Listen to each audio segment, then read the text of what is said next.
This is where we were yesterday, Andy. This is the Meltdown. Yeah. That, Bruce Isaacson, who published, great poet and a publisher of Zeitgeist Press out of Las Vegas now. He actually turned Las Vegas into a real poetry scene. It was so surprising. But back in the day there in San Francisco, there was the Cafe Babar, which was a hub for a real energetic poetry scene, late 80s, early 90s. And but this was from it had the poets from the Babar, but it was at another place. And Bruce and I did this, and we decided to call it Meltdown. We had a bunch of poets there. Dominique Lowell is there, and uh, Elliot Katz, Oh yeah, and he was Bruce, of out from course, he's out from the coast. and Kimi Sugioka, Yeah, she's the Vampire Mike. Kimi's the poet laureate of Alameda County, or Alameda anyway. That's really great. And I just wanted to touch on the Kerouac Festival in Lowell. Oh, me and you went to that, right? Yeah, We it were was like, in 2015. And we read several different places there. We read, I can't see because the writing's too the little. one you but did with the house band. that was so awesome. I think that was the best ever. I'm so sad we didn't have something Yeah, to a record recording. except my mind, which is, you know. It was awesome. It was Yeah. great. And then we have some posters of local readings that we've done in Woodstock at the late lamented Harmony Cafe and at Shivastan Poetry Ashram. And there's a benefit for Donald Lev, Oh, yeah, Home Planet News. right? And then Let's go to... let's check out your books. Yeah. This is a Beat. It's got Orlovsky, Huncke, Ginsberg, and Corso on the cover. Latter Days of the Beat Generation, a first-hand account. This is prose rather than poetry. Yes, this is prose. This is a lot of anecdotes and writing about the Beat Generation. There's wonderful drawings in it by Michael Wolchuk. That's did Wavy these Gravy. He did these drawings all along over the years. He's right, yeah. Going to different Michelin and a horn player. Yeah. Another Michelin. Yeah, very good. There's Neil. Yep. Yeah. I recognize that. Yeah, and there's Ferlinghetti, I passed. yeah. Oh, look at it. And this one's, we took a piece off that poster, you know. Right. Corso comes, yeah. Good one. Okay. Yeah, that poster Yeah. up there.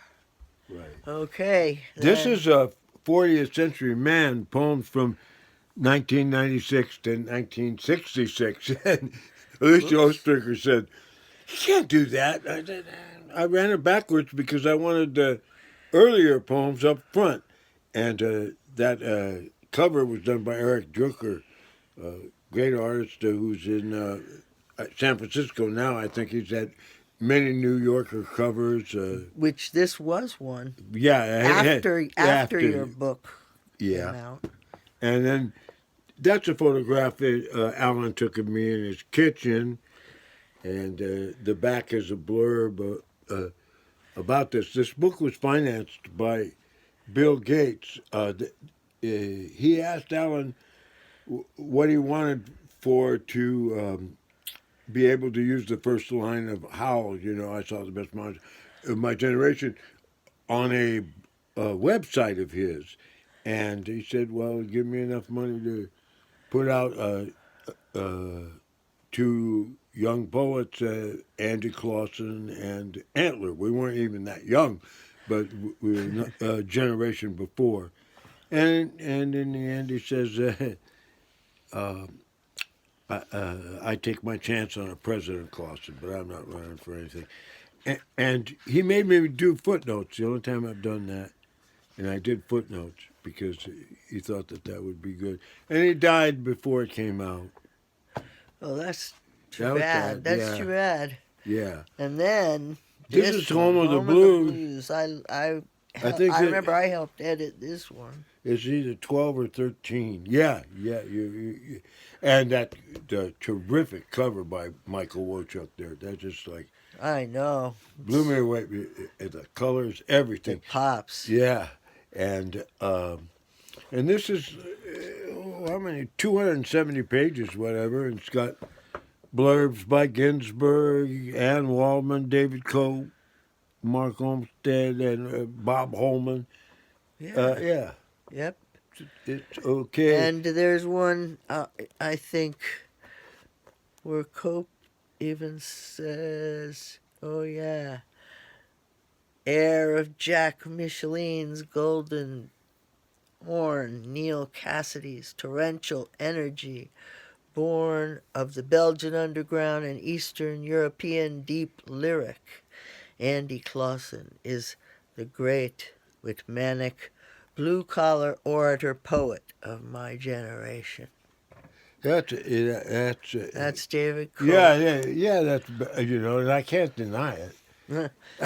This is Iron Curtain of Love. Came out in '84, done by Longshot Press, where I was an editor for a while. Longshot, great literary magazine founded by Dan Schott and Elliot Katz, and Dan Schott.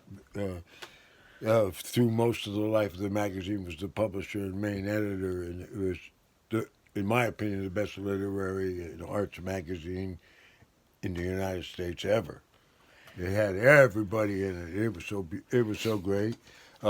Here's a little chapbook, Trek to the Top of the World by Zeitgeist Press out there. They also did Without Doubt, which I couldn't find a copy of this morning. But that's, and those were both great. This Big Scream, a magazine I'm in a lot. That's me and Steve Mirabito a few years back. And Big Scream was done by David Cope out of Michigan, and another poetry magazine or anthology that just has great work in it. And what's this? Oh, this is my, poems by one of my favorite poets, 1,000 Years of Wanting. Hey, it's you! Yeah, erotic poetry. So this is the that. Oh yeah, it's beautiful. handmade paper in Nepal by Shivastan Press. Yeah, and the illustrations and the whole thing. This is more. It's not only a poetry book; it's a piece of art. I designed every little bit. Hey, how about over here where? Well, I wanted to look at your my plaque. Look at this. I am the National Beat Poetry Foundation honors artist and poet Andy Clausen, State of New York Beat Poet Laureate, and all the way to 22. I guess if I don't mess up, and but this year, like it's kind of sad. I couldn't do a lot of reading. Yeah, I had to do it on YouTube and like that. Gonna get seasick. Yeah, but I have a plaque. Can you imagine? Yeah, that's pretty cool. And then we got over here. We've got This was I like this one. This was in Milwaukee, Power Down Week. With Antler and Jeff Pony Watts, the late great Jeff Pony Watts, who was a poet laureate of Milwaukee, and Antler, four poets from the Ginsberg Nexus. And me and you, we had a great time. We had candlelight. Yeah, it was it was Power Down Week. And they were supposed to have a microphone powered by a bicycle, but that fell through. Yeah. Still, we were reading poetry in the candlelight, and there were the the underwear bicycle riders. Yeah, a couple hundred of them outside. But Not I sure looked out the exactly. window, and it was for some cause, but there was a couple hundred adults on their bikes in their underwear. It was Inspiring. yeah, and this is a letter that Alan wrote for me, and there was another one too, to as I traveled around the world to see if I could get some gigs, you know. And you can see. Well, it says this will introduce Andy Clausen, a friend of many decades, who is a remarkably powerful poet and sincere workman and poetry teacher. I have long admired his writing. Of all the poets younger than my own generation in USA, he has for a long time seemed, I don't know what that word is, the most, among the most penetrant and clear and innovative and free. So I truly hope you will help him on his journey.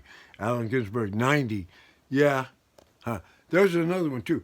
This is interesting. I think this little picture here, that's me back in the old country, Belgique, and those duds, my new father, the stepfather GI, Frank Clausen, had sent me that, and that's what I wore when I held up the train going to Reno, where he was from New York City, and used my only English, which was chewing gum and stick 'em up, because I'd seen it in the movies. There's me and my grandson, and just a picture of me. I know. You always do that. And, Why do you always do that? I like that picture. And we did the Janine Palmy Vega Poetry Festival. I lived with Janine about 12 years, and she's a remarkable poet, a hard worker. And this one, Pamela did read the poems of Janine, and also Charlie Plymell, The Last of the Moccasins. He's one of the originals. Eero Rudala said that I did Janine proud. Oh, that's good. And I remember that.